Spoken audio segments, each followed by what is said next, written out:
Hey, it's your girl Sincerely today. Welcome back to my channel. If you have not already, go ahead and hit that subscribe button and hit the notification bell so you'll never miss a video again. Now, by the title of this video, I'm going to be talking about my journey as a parent of children with ADHD. And my children, my two oldest children, have been officially diagnosed with ADHD. I am not a healthcare professional. I'm not here to give you professional healthcare advice. I'm just strictly going to be talking about my personal experiences as a mother, what I've seen my husband go through as a father, and where we are now. Talking about their growth, their development, things that I've seen, noticed, whatever. Hopefully give you some tips and tricks if you also have children that have ADHD. So for those that don't know, I have three beautiful children. I have my baby girl who's 2 years old, Serenity. I have a 5-year-old son who is amazingly who he is. He is so awesome, so handsome. He looks just like his daddy. His name is Miguel, but we call him Munchie because when I was pregnant with him, all I did was eat, but I never ate a whole meal. I had the munchies. And then we have a awesome, amazingly talented 10-year-old son named David, okay, who we call Turtle, and we also call him D because he be moving at his own pace, okay? I am going to start with David, okay? Because David and Miguel have two different types of ADHD. Both ADHD, but two different types. Okay.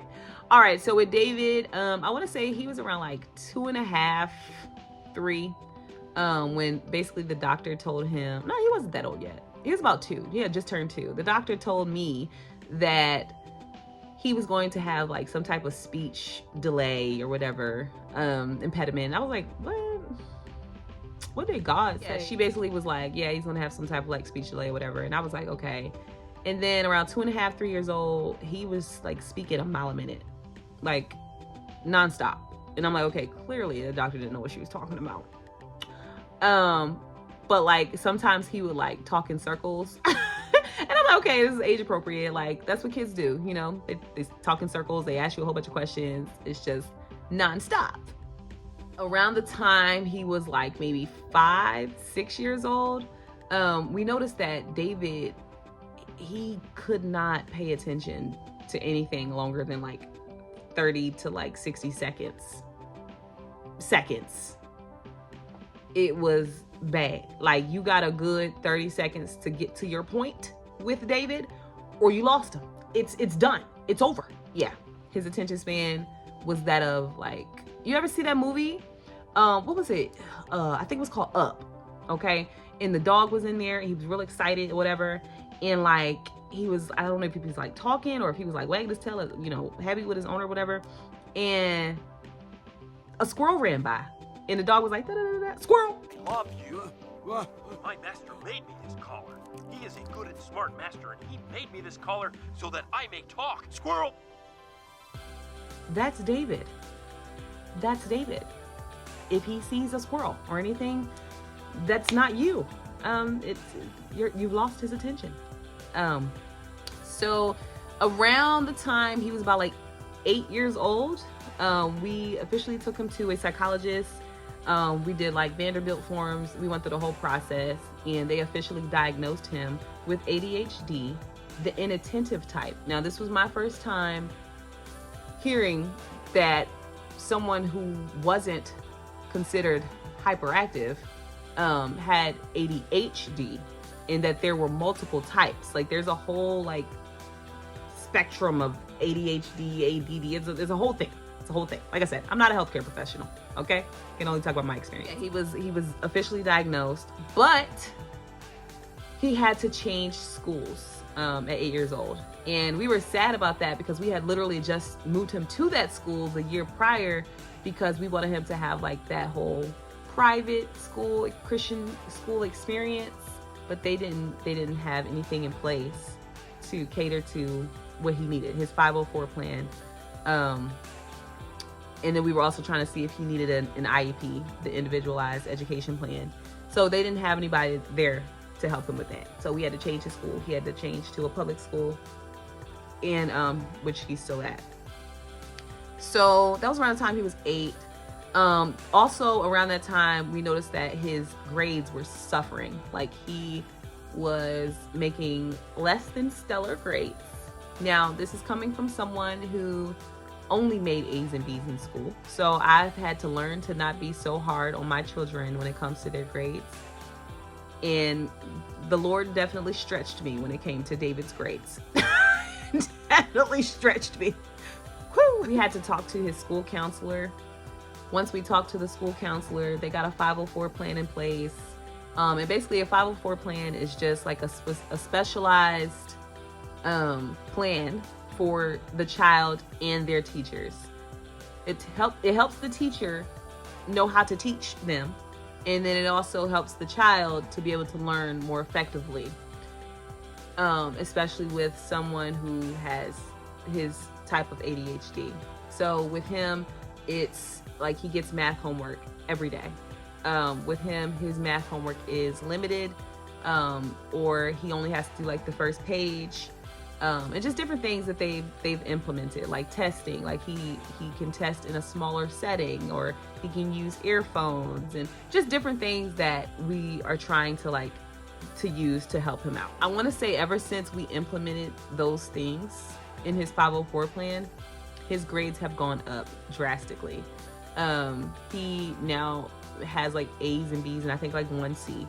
So he's brought up all his grades from those D's and F's 2 years ago to A's, B's, and like 1 C, which I'm very proud of. Very proud of him. I was proud of him either way, but just to know that he's actually doing this and he's taking it seriously, and his teachers are doing the things that they're supposed to do. Everybody's working together. It makes me happy. It makes me really happy. David is definitely in the thick of trying to figure out who he is. This is his last year of elementary school. He'll be 11 in a couple of months, which is crazy. What did that happen? Oh, there's different things that he's trying to work out. There's different things that he's noticing about his attention span. There's different things that he's noticing about like the way he thinks. Like I noticed like certain things when it comes to his math. He's able to figure it out, but he takes a completely different route to get there. And it's not always the route that his teacher showed him, or has ever shown him. So we're still working through that. We're still working through that, trying to figure out, okay, how do you learn the way that your teacher is teaching you without trying to figure it out yourself, which is super dope. I'm happy that he's able to figure it out. But if she's teaching, or he's teaching, whoever his teacher is at the time, if they're teaching and he's not retaining what they're saying, he's just going about it his own way, it's like, I don't really know how effective this is, you know? All right, so moving on to Munchie, okay? Munchie is the complete opposite, okay? Like I said, with David is like mad chill. He ain't for the drama, okay? David is not about to argue with you. That thing with Plies, you wanna argue. You wanna argue? I can't argue with you. You mad? I can't argue with you. No. I can't argue with you. That's David. He's not gonna do it. He's not gonna give out the energy. He's not gonna give out the time. You got it. Like, that's literally his personality. When it comes to like people babysitting him, he's the easiest child to babysit. Easiest one, right? It's so funny. Like, we have 3 kids, so sometimes we have to like disperse them out when we want to do stuff like date night. And everybody wants David because he's like the easiest, he's the easiest to watch, okay? Munchie, on the other hand, God bless him, is my Energizer Bunny. It's my baby, but that's my Energizer Bunny. He does not have an off button. He doesn't. Okay. Now, Munchie's story is a little bit different because he got diagnosed a lot earlier than David. We noticed things in Munchie around the time he had just turned 2.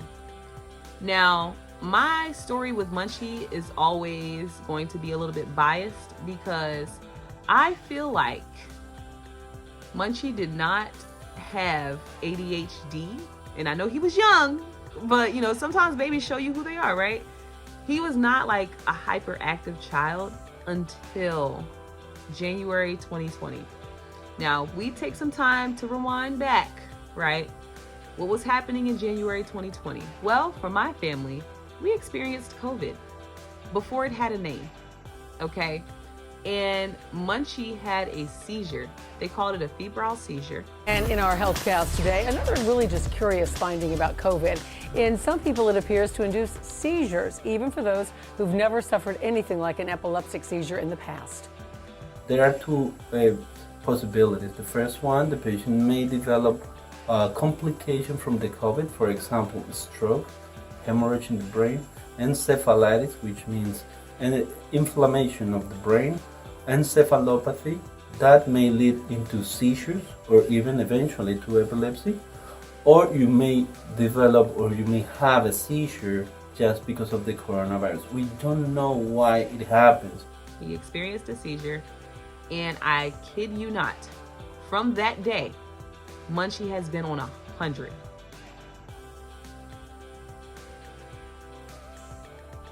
That's all I'm gonna say about that. So yeah, he had the seizure, whatever. We started noticing that like he lacked impulse control. And we kind of did the same thing we did with David, like, okay, it's just his age, But then he started going to school, and we noticed that his teachers were struggling to manage their classroom with him in it. He was very destructive. He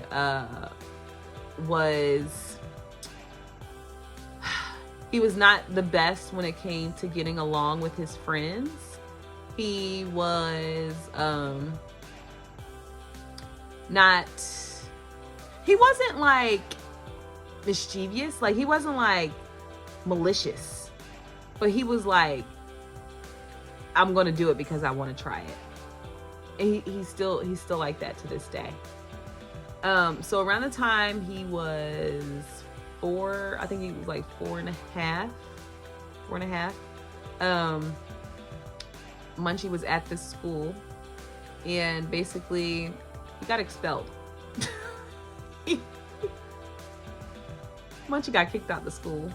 My little 4-year-old child got kicked out of the school, and that was it for me and my husband. We were like, okay, we gotta figure out something. So in those 6 months leading up to his 5th birthday, we had him in counseling. We tried play therapy.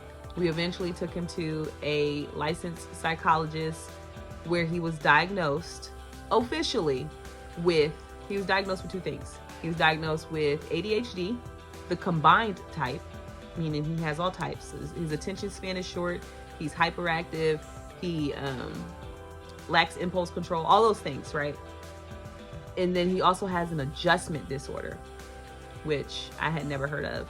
And the adjustment disorder basically just says, like, if we change plans on him, he's not going to be happy about it. So we could say, Munchie, we're going to the playground at 3:30, and then something comes up, we say, oh, Munchie, we can't go at 3:30 anymore, we have to wait until 5:30.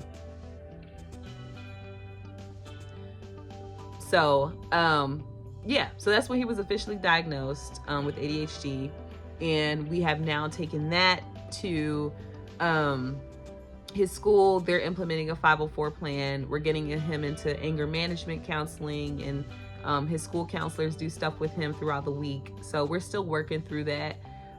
It has probably been the toughest on my husband and I as parents to oh God, I'm getting emotional. To effectively parent Munchie, because there have been times where Munchie has said stuff and we're like, son, like, we know that you don't understand what you're saying. Or he's done certain things, like whether it be like physically to himself or like just like destroying his own property or whatever. He'll say things like, oh, no one loves me, or, you know, just, and that's like the lighter side of the things that he said and the things that we've seen. And, you know, at the end of the day, my husband and I are, of course, we're going to like blame ourselves because, you know, we don't want him to feel that way. I'm sorry. We don't ever want him to feel like he's not wanted or he is just in the way. Like, we don't ever want him to feel that way. And a lot of times I feel like while he was at school, I don't know if it came from teachers or other students, but he oftentimes felt like he'd be better off just not being around anybody. Oh God, y'all, I didn't mean to get emotional. It just hit me.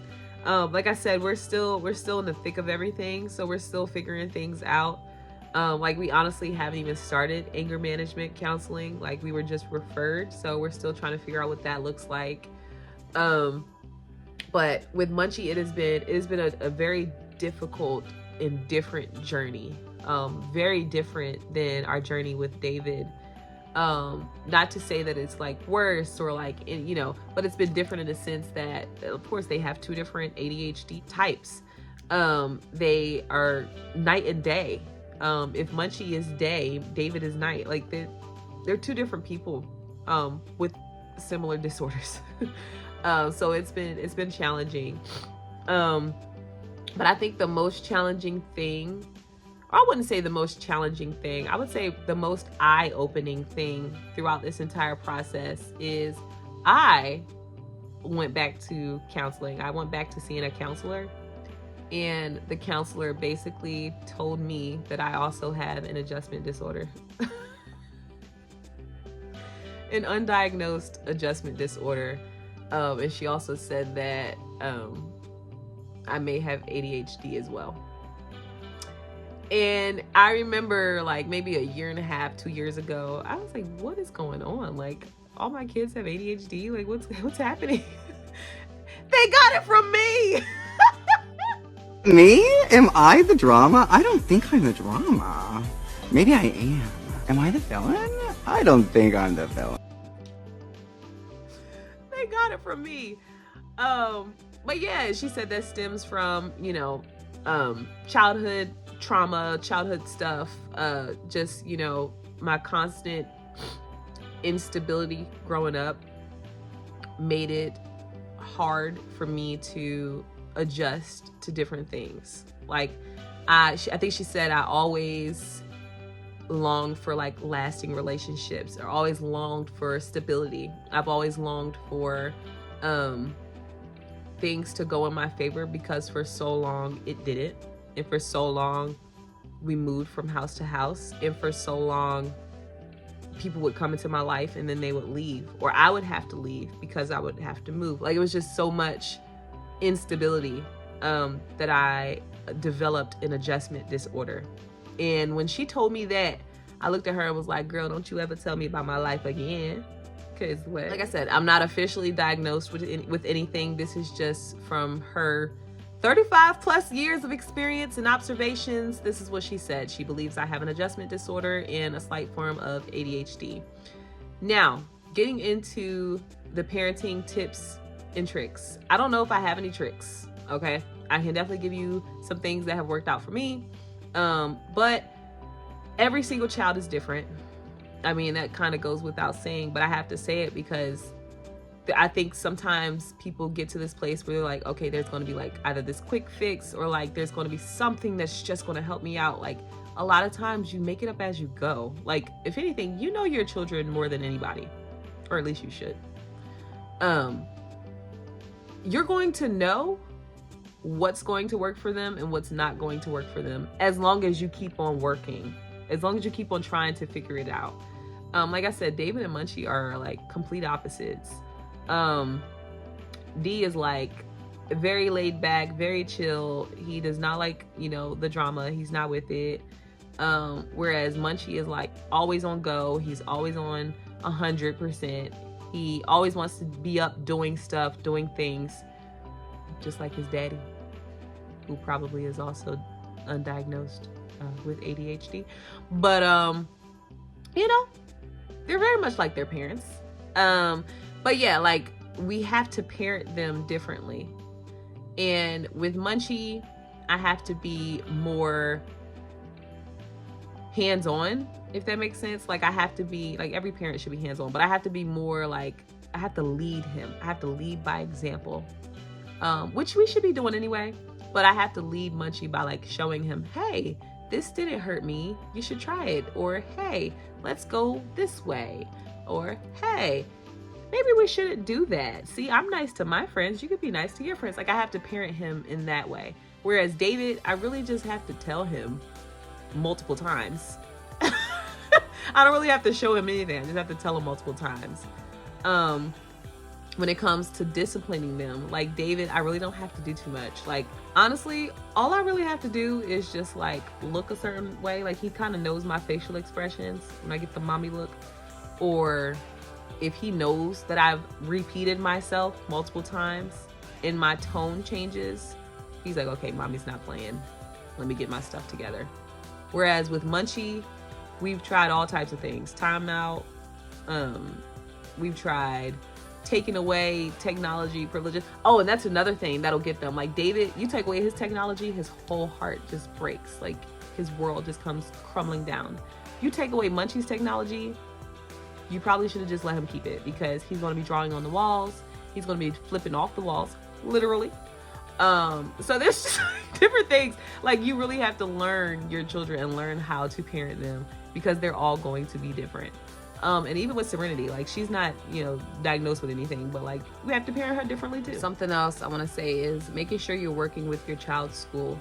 I know it's already a great thing if like you can be an effective communicator and you're constantly in communication with your child's teacher, with whether it be the principal, their counselors, or whatever. Your child does not have to be diagnosed with any disorder or whatever for you to communicate with their school effectively. I think that builds up them knowing your character, them knowing that you actually care as a parent about what your child has going on. And then it also helps you to stay in the know. Like, you should just want that. Something else is with both of them, this is where their similarities come in place. Like, I have to learn that they can only focus on one thing at a time. I cannot give them a list of stuff to do and expect them to do it. Of course, age-appropriate things, but they can only focus on one thing at one time. And that's always been like my motto, like multitasking is not a thing. Like I know some people like love to say, oh, I'm a great multitasker or whatever. I mean, if we think about like a laptop, right? And you have all these tabs open on the laptop, you can literally only click on one tab at one time. You know, like, I mean, that's probably a horrible example, but that's how I think about it. Like your brain can only focus, literally only focus on one thing at one time. Yeah, you can have multiple things going on, but you can only go to one thing at one time, if that makes sense. So yeah, their brains, especially their brains, they can only focus on one thing at one time. So giving them one thing to focus on, once you accomplish that, all right, let's come back to the next instruction. Like for David, he does chores in the house. Not a lot of chores, but he does his chores every single weekend. He knows exactly what he needs to do, but he still comes to me, mommy, what do you want me to do next? Because he knows I want to make sure I do the right thing. So I'm going to see what mommy wants me to do. I give him one instruction at a time. Same for Munchie. Another piece of advice is trying to figure out different reward systems. Like, maybe I'll throw up a picture or something, but maybe like, a reward system throughout the week. They get a certain amount of points that gives them something to look forward to. Now with this, we did have to do like trial and error. We tried a reward system where like they started off high, and as they went throughout their week and they did something that they weren't supposed to do, we took away points. That actually ended up discouraging them from doing the right thing and doing what they were supposed to do, which in turn, they were never able to get the rewards. They didn't look forward to this chart. Whereas now we have a system, even Serenity, she's included in this too. We now have a system, shout out to her potty, right here. Y'all can pray for me because potty training is hard. Okay, all right. See, ADHD. We now have a system in place where they get stars in the beginning of the day, the middle of the day, depending on how they do in school, or how they are throughout the middle of the day when, you know, they're not in school, and then at the end of the day. And there's nothing we take away. There's always stuff that we add. So if they didn't do what they were supposed to do, or they didn't get done what they were supposed to get done, we just don't add a star. And if they did do it, or if they want above and beyond, then they'll get an extra star. And there's like a reward system. So if you get 5 stars throughout the week, this is what your reward is. If you get 10, this is what your reward. Like, and it goes on from there. And that's what's worked for us. I would also suggest you talking to other parents.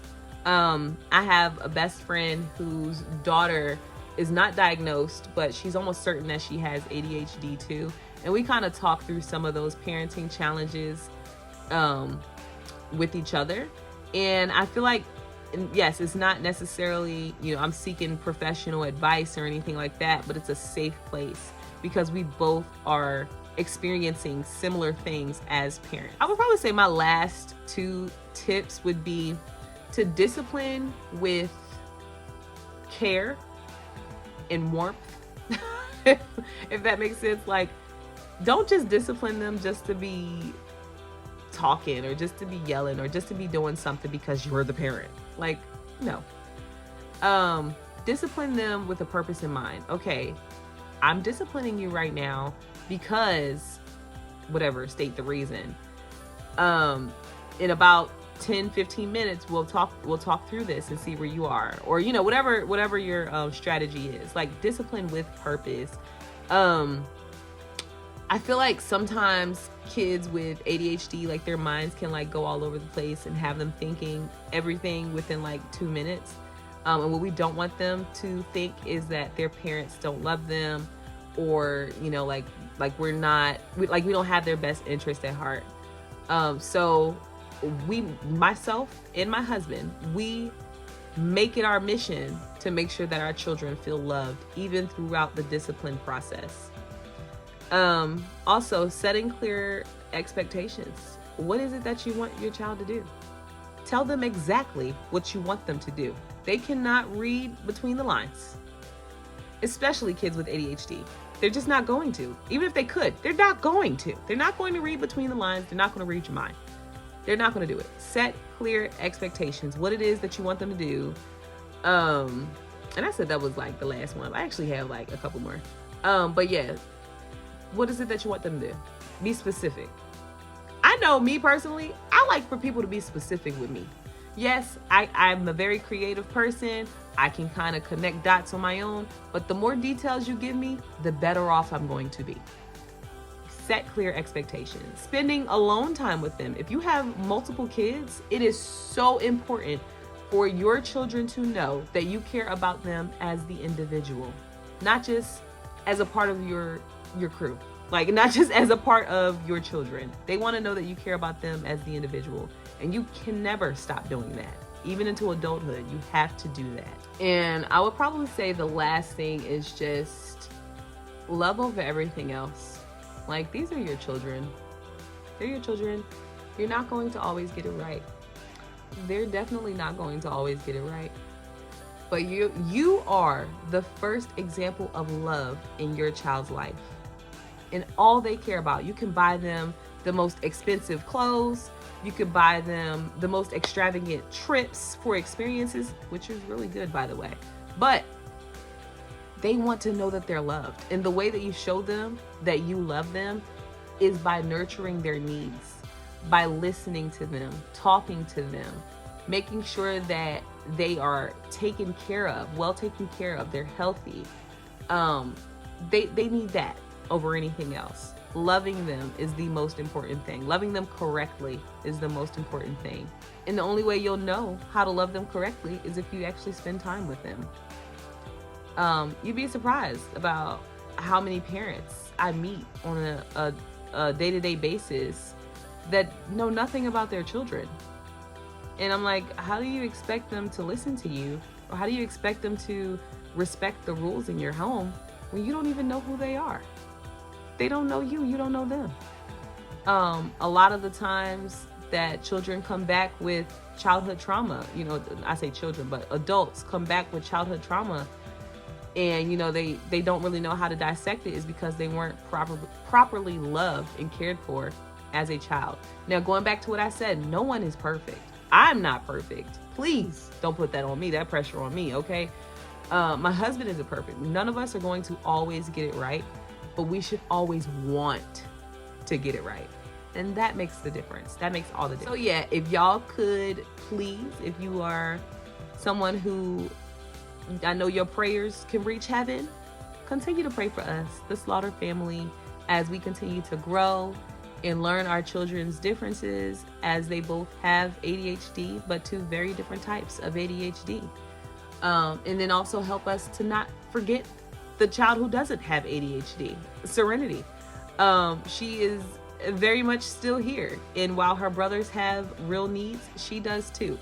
So help us by praying for us as we navigate all of this, one day at a time. So I want to encourage you to go ahead and follow me on all social media platforms under Sincerely Today. It's the same on everything: YouTube, Facebook, TikTok, Instagram, everything. I love y'all. I hope you have an amazing day. Bye.